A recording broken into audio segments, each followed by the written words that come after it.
Hər kəsə salam, hər vaxtınız xeyirli, gününüz uğurlu olsun. Bugün sizlərə kənddə günüm necə keçir onu paylaşacağım. Malların otunu, yemini, suyunu verib inəyi sağıram, buradakı işimi bitirirəm.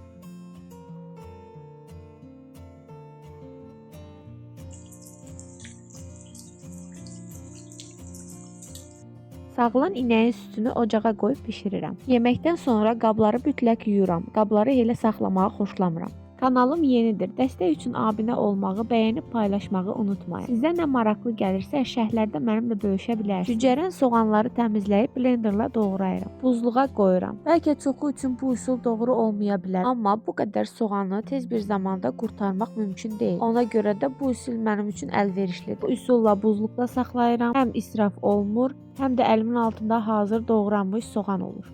Özüm üçün bir fincan kofe hazırlayıb yağışlı havanı 5 dəqiqələyib işimə davam edirəm.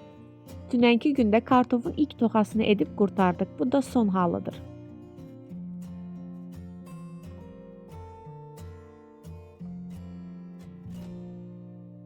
Doğradığım göyərtiləri salafan torbalara yığıb buzluğa qoyuram. Bir çoxunuz ziyandır, buzluqda xarab olar deyə bilərsiniz. Amma mən bu üsulu illərdir edirəm. Bütün göyərtiləri bir gündə istifadə etmək mümkün deyil.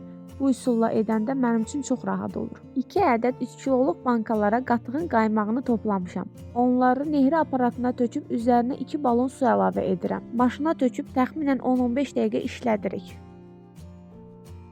Hazırdır, maşallah, necə gözəl yağ alınıb. Bu cür yağ ayrandan ayrılır. Ayrandan ayrılmış yağı başqa qaba əlavə edirik. Yuyuruq ki, ayrandan tam təmizlənsin. Bu proses biraz uzun çəkə bilər, amma sonunda yağınız tərtəmiz olacaq. Bol suda yaxşıca yuyuruq, suyun rəngi şəffaf olana kimi. Suyun rəngi artıq şəffaflaşdı, demək ki, ayranı təmiz yuyuldu. Nehrə yağımız artıq hazırdır. Mən yağın bir hissəsini səhər yeməyi üçün ayıracağam. Digər hissəsini isə xörəklərdə istifadə etmək üçün bişirəcəm.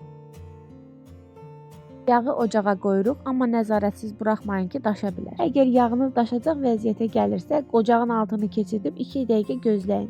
Yağın kilkəsi bu cür saraldıqda artıq yağımız hazırdır. Balaca oğlum ağladı, 2 dəqiqə ocaqdan gec götürdüyüm üçün biraz ötüb. Kilkəsi sizə göstərdiyim sarılıqda olanda götürün ki, rəngi tündləşməsin. Tündləşsə də dadında heç bir dəyişiklik olmur. Videoda daha tünd rəngdə görünür, amma elə deyil. Donmuş halı bu cürdür.